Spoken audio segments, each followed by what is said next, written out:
Говорит Москва. Московское время 8 часов.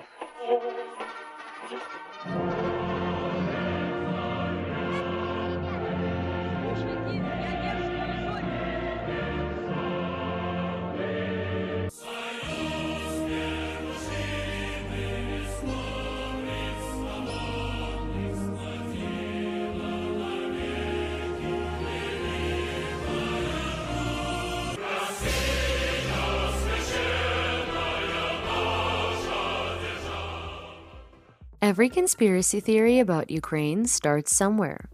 This one starts with a fundamental mistake that the Russian Empire ceased to exist. In fact, it fully thrives today, just with a new name, the Russian Federation. I'm Yulia, an independent political journalist, content creator, and most important of all, a concerned Ukrainian citizen. You're listening to FAQ-U by Svidomi Media, your friendly neighborhood fact check for Russia's special disinformation operation. Today we're going to be discussing why is the West so eager to consume Russian propaganda? Well, for one, it isn't new. It's so believable because you can seemingly trace evidence to back it up throughout history. Be it about execution of Jews by Ukrainians during World War II, Yekaterina the Great, Estlayer creating Odessa and Mykolaiv, Khrushchev gifting Crimea to Ukraine as a mistake, Gorbachev setting the republics free as an act of goodwill, or Putrid, I'm sorry, but I can't bring myself to pronounce his name any other way, leading a world superpower. Let's break this all down. You're having a hard time digesting the idea that you are being fed lies because you think that as an educated society, you would be able to tell if Russia was lying. After all, you have studied history, and you know what's right and wrong. There is a nuance here, though. Russia didn't just start lying to you. It's that you just found out. So when did they start lying to us? 1991? No. Stalin's regime? No. Lenin's regime? Wrong again. The creation of the Russian Empire? Bingo. Peter the not-so-great wanted you to believe that he was great, a ruler of a big empire with rich history. Upon studying the origins of his kingdom, Muscovy, he found out that there wasn't much to study or even embellish on. Solution? Do what modern Muscovites do best: steal. Kievan Rus, or at the time known as Ukraina Rus interchangeably, was in fact a great kingdom with rich history, whose rulers married with the rulers of large and prosperous empires of the time. Then and there, Muscovy became the Russian Empire. Peter worked long and hard in fabricating connections, appropriating and rewriting history to draw himself and the newly founded Russia into the Rus legacy. And that's how, based on lies and deception, the great Russian Empire was born. Now, you can do that on and on with many famous figures that contributed to your view of Russia as the world's greatest superpower, and that, in turn, contributed to their modern web of lies being much more digestible. In the Soviet times, when Russia needed a great shiny scientist to demonstrate to the world in a never-ending race for greatness with the US, they just imported one from a republic. Say Ukraine, Russified their last name, changed their nationality in their passport, and gave them an offer they, literally under the threat of persecution, couldn't refuse: to work in Moscow. You moved to work in Moscow because you had no other choice? Sweet, you're Russian now, and so are all of your inventions and accomplishments. Modern Russia doesn't bother importing bright minds and their inventions. They simply buy them from AliExpress, as we have witnessed with the military robot dog. Don't have something to show for yourself? Solution: make it up, lie, steal, do whatever, just make it appear great. And this is exactly why the West so easily still falls for Russian propaganda today. It's hard to tell because you still haven't dissected all of the lies and live in the world in which Russia only recently became this deceiving genocidal monster. For you, it used to be a beacon of great, rich Slavic culture all throughout history until this point in time. Alas, the truth is, Russia has always been a monster. You just looked the other way and judged the book only by its pretty cover. Had you looked into the table of contents, you would have known that Russians aren't Slavic. They come from Mongolian and Finno-Ugric tribes, and so does their language. that a large percentage of people in the country you're used to thinking of as powerful and wealthy have no access to gas, electricity, and running water. That Russia, just like its many former names, Muscovy, Russian Empire, the USSR, is an evil empire of deception built on nothing but a strong chokehold on resources of its neighbors and blood of those who tried to highlight the truth. So, FAQ their narrative. Let's sort it out. Joining us today is Mykola Riabchuk, a political and ethnic studies senior researcher in the Ukrainian Academy of Sciences, and he'll be walking us through how Russia became what it is today. My name is Mykola Riabchuk. I'm a senior researcher at the Institute of Political and Ethnic Studies of the Ukrainian Academy of Sciences, and currently I'm a visitor researcher at the Ghent University, Belgium. Well, here we have user at BPS79 to start with, quote, "The Soviet Union dissolved in 1991, and no, Russia is not an empire. It's a backwards kleptocratic state with minimal power on the world scene. Having nukes doesn't make you an empire," end quote. Can we unpack that? Yes, of course. It's a very difficult question because we have some stereotype about empires. We have this Western perception of empires, which are associated with Britain and Portugal and France. But also history provides a lot of examples of land empires. And it's not only Russia or Habsburg Empire or Ottoman Empire or Roman Empire. None of them had overseas colonies. Of course, Russia was empire, no doubt. Actually, it recognized itself under Peter the Great, Peter the First as empire, and it remained empire under the Bolsheviks, and now under Putin. It behaves like empire. Of course, it's a very special empire because it colonized very different people, and some of them had been and still are on the higher level of development than the capital city, than Russia itself. And of course, this creates some misunderstanding because, yes, it's easy to recognize Eastern Russian lands as colonies because really these people were colonized more or less like territories of America and Canada. Yeah, native people were expelled from their lands, and settlers came and marginalized all this native population. So it's easy to prove that in Siberia, Far East, it was typical standard colonization. More or less the same was in Central Asia, where also people were subjugated, and from the very beginning, colonizers exposed very high despise and superiority vis-a-vis natives. It's very, very characteristic feature of colonialism. They have this feeling of superiority. They have civilization mission civilisatrice. And it's obvious in the case of Russia vis-a-vis Central Asia, vis-a-vis Caucasus. But of course, Ukraine case is more complicated, it's more difficult to explain. It's more similar, I guess, to the case of Scotland or maybe Ireland, because these people were not marginalized as individuals. On the contrary, they were absorbed, they were invited to become Russians. But as soon as they refused to become Russians, to be Russians, as long as they insisted they are different, they have distinct identity, distinct language and culture, of course they were heavily repressed. Actually, what we see today. So we have to understand this peculiarity, this very special dialectics, so to say, when Russian imperial discourse divides Ukrainians, as well as Belarusians, by the way, for good Ukrainians and bad Ukrainians. So good Ukrainians are almost Russians, and they are supposed to be Russians, and they are embraced, and they are supposed also to embrace Russian invaders. But Ukrainians who refuse to do this, who insist on their distinct features, they are downgraded to the level of nationalists, or even today they are claimed to be Nazis. So we have to recognize this rhetorical trickery employed by Moscow. And I understand that many people abroad are mistaken by this because they cannot deconstruct this peculiar demagoguery. Is it perhaps difficult for people to perceive Russia as an empire because it's white people colonizing white people? Yes, there is no racial issue involved in this case. And if there is no racial discrimination, it's really very difficult to prove colonialism.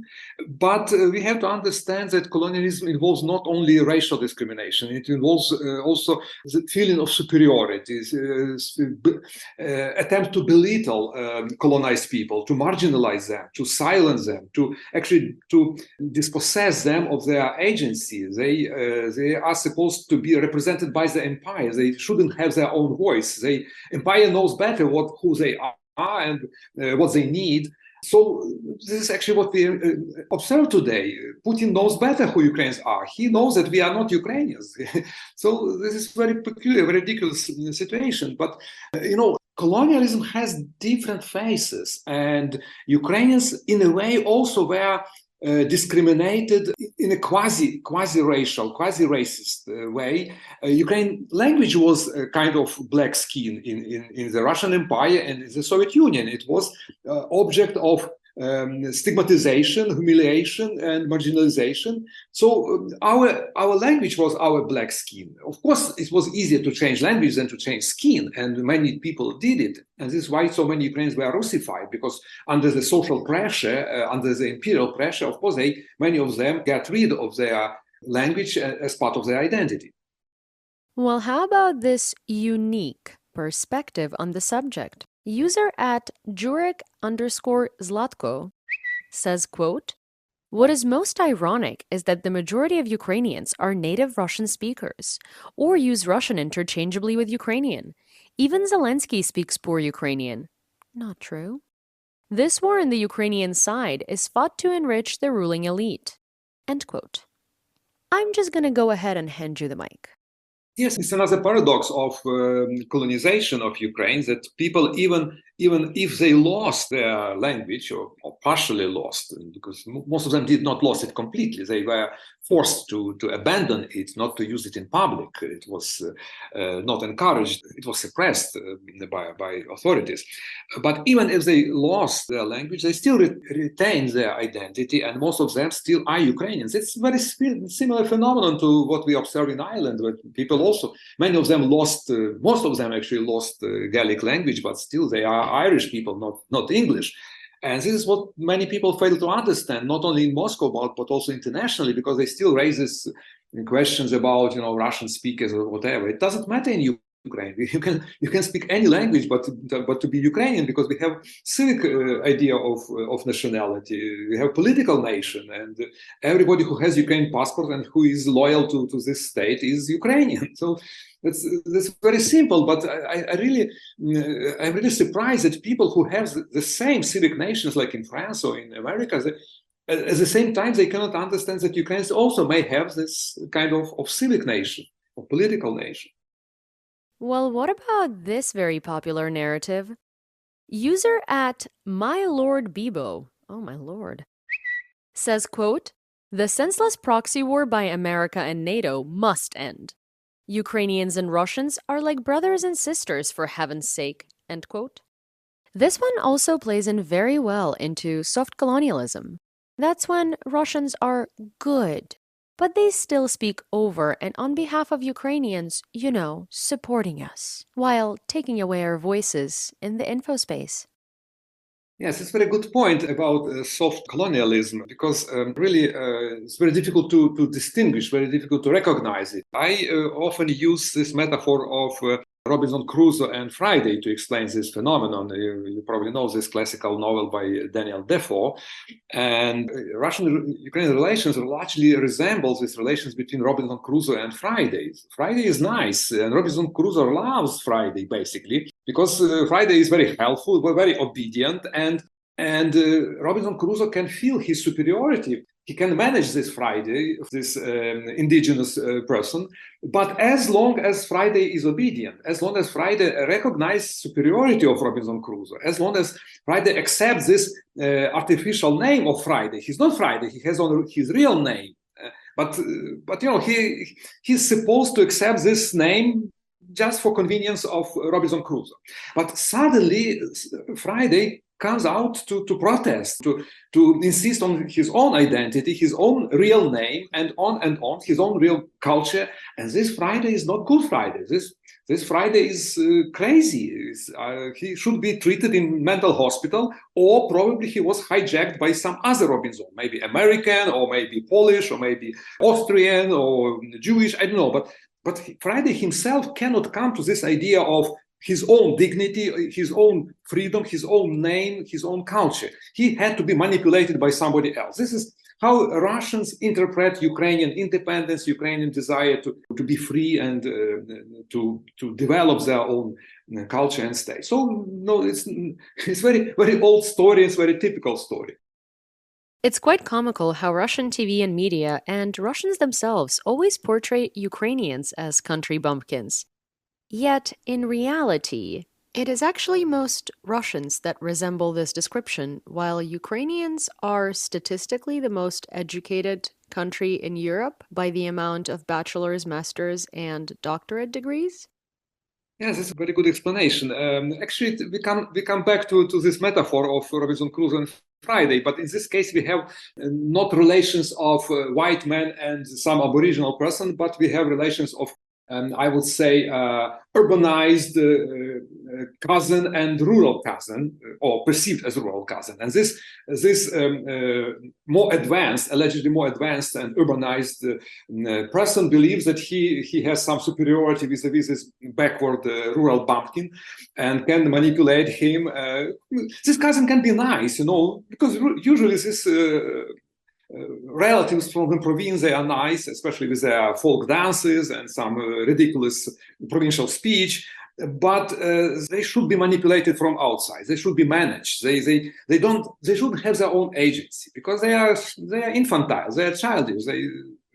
They shouldn't have. Yeah, there is the educated, cultured, cousin in St. Petersburg or in Moscow, so he is entitled to rule, to manage everything. This portrayal of Ukrainians and other nationalities as lesser than comes back to how Russia built and maintained this image of a cultured progressive nation, while they're really the complete opposite of that. We are used to reading about Russians in books as these very educated, incredible people. But then, and I say this responsibly, when we meet Russians on vacation, when we meet them in stores, in lines, most of us have this negative experience with loud, rude, and unpleasant people. How many people do you know who try to avoid vacationing in spots that are notoriously highly populated by Russians? Probably most everyone. It's interesting how these ideas of the Russians we meet in real life do not imprint in our brains as much as the idea that we have of Russians that we read in books. Yes, it's very long story how Russian Empire and Russian culture in particular, but not only culture but entire propaganda, created this artificial image of Russia as a very advanced and gentrified and cultured country. We have these images from 19th century literature. We have these images in War and Peace, which basically describes only a very tiny strata of Russian society. But this strata is represented as entire upper class of Russia, and many Westerners perceives Russian Empire through Leo Tolstoy's glasses, but it was not. It's very artificial representation, very too gentrified. As the same today, yes, many foreigners come to Moscow or St. Petersburg and say, well, it's quite developed cities, but they don't know, for example, that these cities are exceptional, and sheer statistics says that they have. Budget of these cities have 10 times higher per capita than in all other average Russian cities. It's 10 times. They are 10 times richer than any town or city deeper in Russia.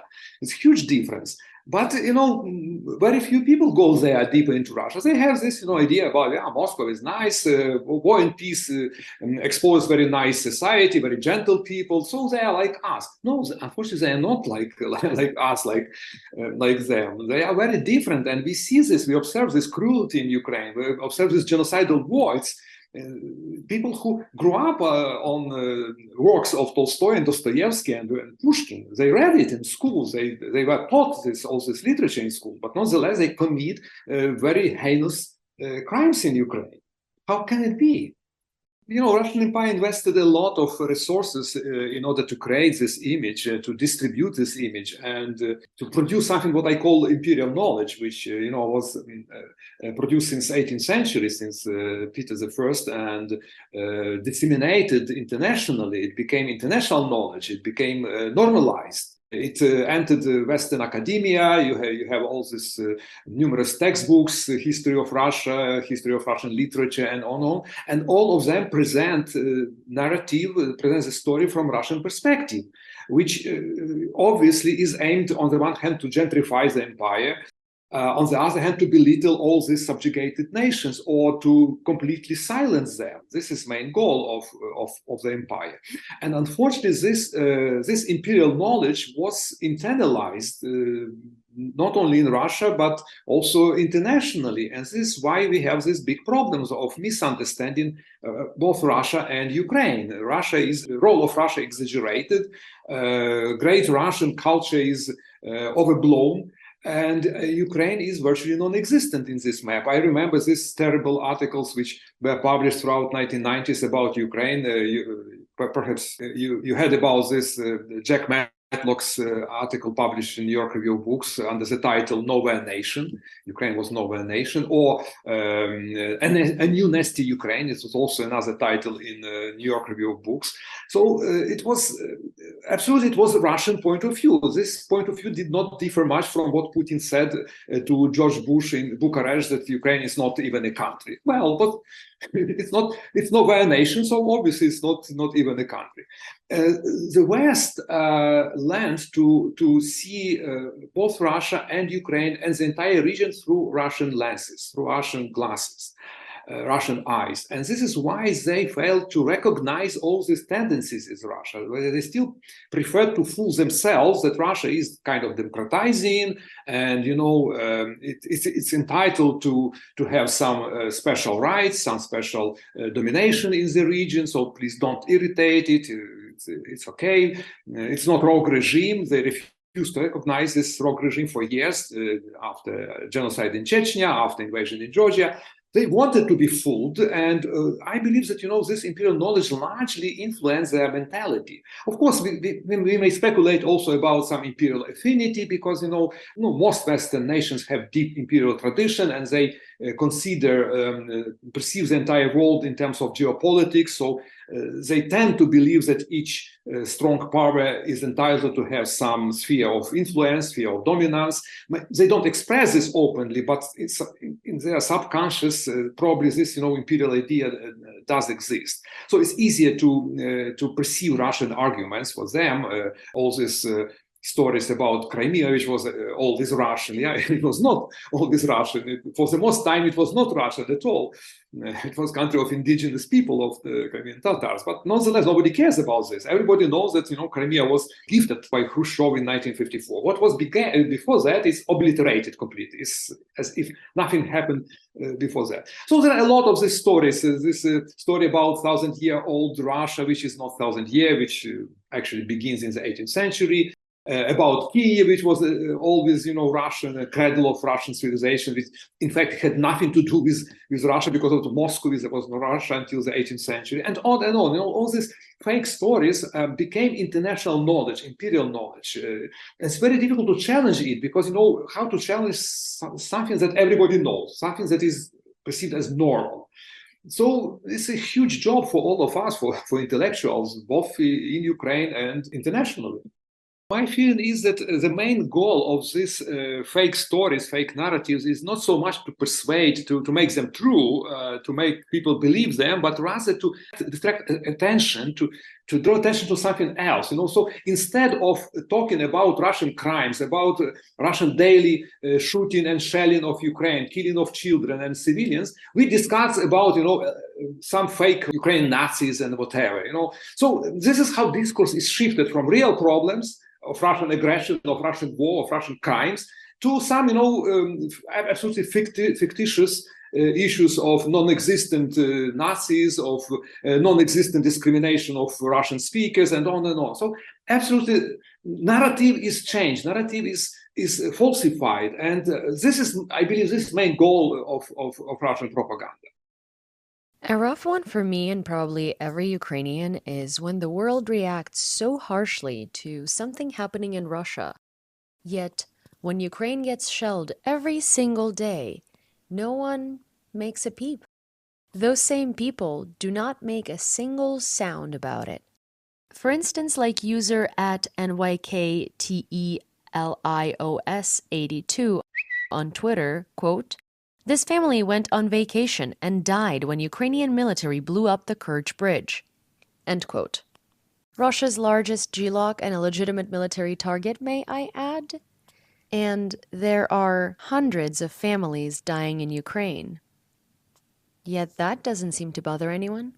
Yes, even though we have international data, we have data from international organizations, we have official United Nations data, which says that more than 500 Ukrainian children were killed. So it's not Ukrainian propaganda; it's officially proved, confirmed data with real names and so on.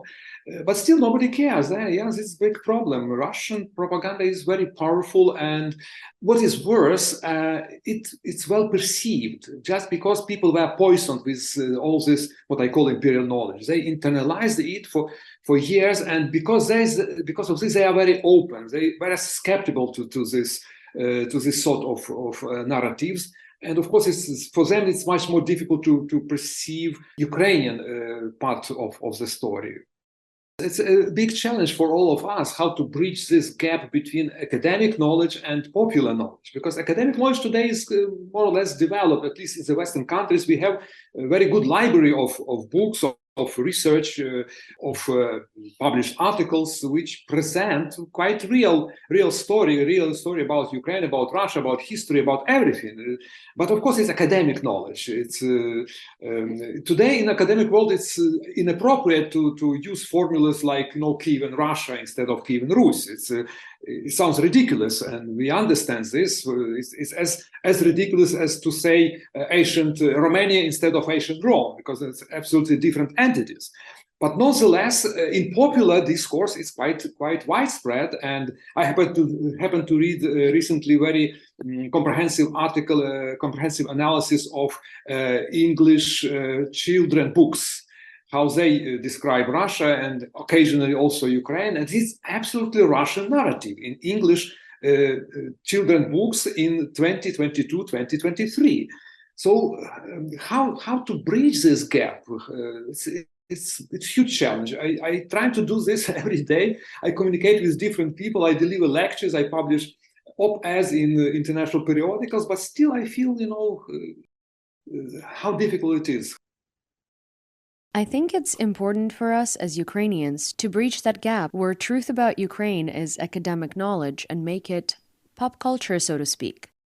I hate to say it, but we should do a little bit of what Russia does and insert real stories, real history, real events into novels, movies, something that can be something that's easily relatable to any average passerby. Yes, I fully agree. But of course we cannot operate symmetrically. We don't have the same resources as Russia has and would never have them in the foreseeable future. But also we cannot operate to imply such unscrupulous methods as Russia employs. It's morally, ethically unacceptable. So of course we have more limitations, both in terms of resources and in terms of some ethical constraints. I believe that we have to operate asymmetrically. We have to employ probably more wit, more irony, to do a lot of parodies, to parodically mimic Russian discourses. So we have some, territories where we can fight and fight very successfully. I observed this, for example, from the humor in the internet. Ukrainian memes, Ukrainian humor is much smarter, because all these Russian cartoons are very dull. It's not very interesting. Just. So we have, I believe, we have some potential to struggle, but we shouldn't mimic Russian methods. Definitely not. And that'll be it from our guests today. Join me on the next episode as we continue to bring facts to the battlefield of Russia's special disinformation operation. And in the meanwhile, if you'd like to be filled in daily on everything that happens in Ukraine, as well as hear some sassy responses to Russian trolls, don't forget to follow me on YouTube, TikTok, and Instagram at YEWLEEA. And extend that same courtesy to Svidomi Media, linked in the description of the podcast. Well, до побачення for now, and FAQ you, Russia, and your special disinformation operation.